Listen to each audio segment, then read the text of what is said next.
નમસ્કાર મિત્રો, હું રાજ અશ્વિન અમારા વિડીયોમાં આપ સૌનું સ્વાગત કરું છું. મિત્રો, હું હરસિદ્ધિ માતાના મંદિરે આવ્યો છું, કોલા ડુંગર, પોરબંદર. અને અત્યારે ગુજરાત સરકાર દ્વારાના વન વિભાગ દ્વારા હરસિદ્ધિ વન બનાવવામાં આવ્યું છે. તો અહીંયા તમે જોઈ શકો છો કૃષ્ણ ભગવાનની લીલાઓ અને હરસિદ્ધિ માતાના પિક્ચર મૂક્યા છે એમના, જેમની અમુક નાની નાની કહાની મૂકી છે અને પિક્ચર દ્વારા દર્શાવવામાં આવ્યું છે. આ તમે જોઈ શકો છો શ્રી રૂકમણીનો વિવાહ, કૃષ્ણ રૂકમણી વિવાહ. આ કૃષ્ણ સુદામાની વાર્તા પર છે. કૃષ્ણ સુદામાની આખી સ્ટોરી પણ અહીંયા મૂકી છે. બહુ સરસ વન વિભાગ દ્વારા બનાવવામાં આવ્યું છે. તમે જોઈ શકો છો સુંદર અવલૌકિક. તમારા 4-5 કલાક લાગતો ક્યાં નીકળી જાય ખબર પણ ના પડે એટલું અતિ સુંદર વન બનાવવામાં આવ્યું છે. ફોટો સેશન કરી હોય તો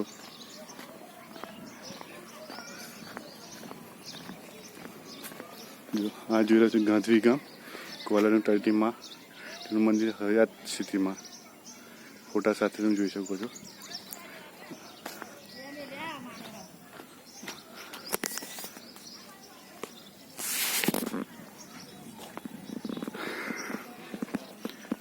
ભગવાન શ્રી કૃષ્ણ ભગવાન ફોટો અને હરસિદ્ધિ માતાજીને પ્રાર્થના કરતા જોઈ રહ્યા છો તમે.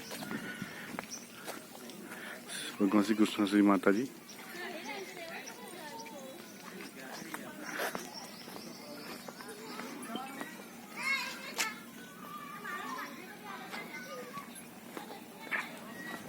રાજા વિક્રમાદિત્યની અને હરસિદ્ધિ માતાની વાર્તા પણ મૂકવામાં આવી છે અહીંયા.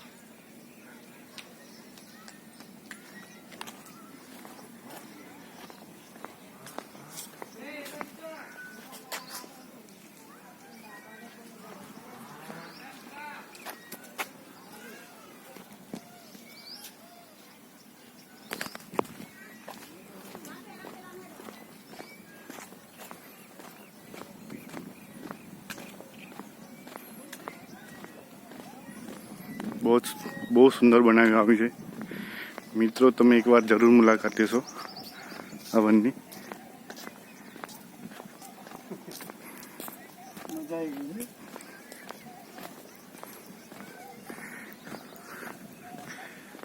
ભૌગોલિક સૌરાષ્ટ્રની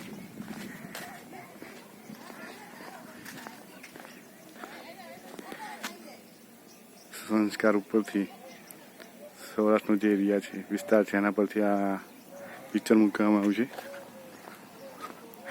અમુક સૂચના પણ મૂકવામાં આવી છે કે વનમાં નુકસાન કરવું નહીં, તોડવું નહીં, એને નુકસાન કરવું નહીં, અને કચરો ફેંકવો નહીં, અને ગંદકી ફેલાવી નહીં.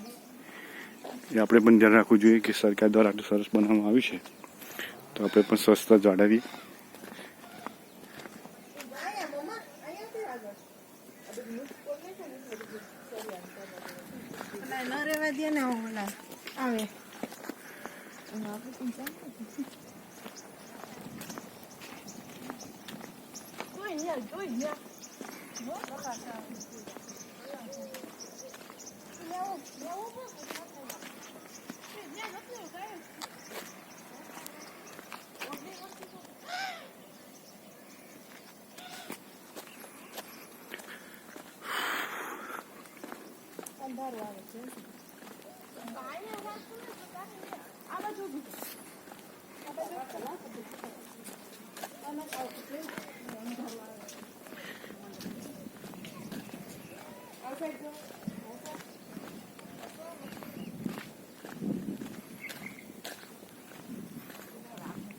મિત્રો, આ પાછળ તમે દેખાઈ રહ્યું છે ડુંગર પર, એ હરસિદ્ધિ માતાનું મંદિર છે.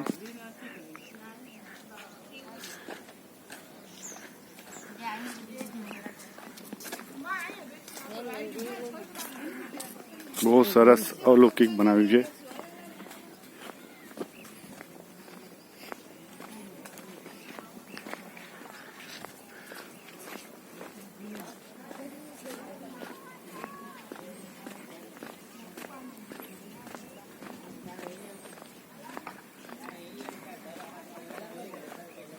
આ મેઇન ગેટ છે.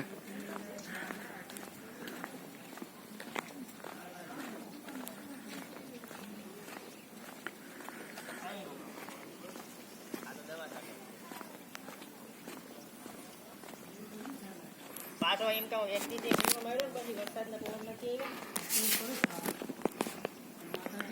આવ્યા. હરસિદ્ધિ વનનું ઉદ્ઘાટન શ્રી આપણે માનનીય શ્રી ભૂપેન્દ્રભાઈ પટેલના હસ્તે કરવામાં આવ્યું હતું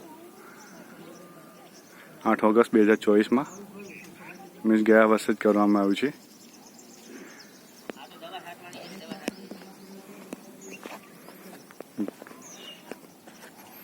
આનું મેઇન ગેટ છે.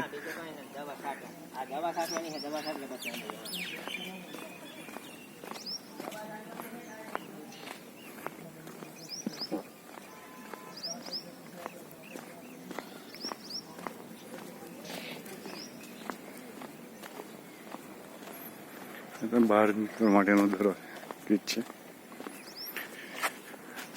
જોઈ રહ્યા છો હરસિદ્ધિ વન. ઓકે મિત્રો, હવે મારો વિડીયો સ્ટોપ કરું છું.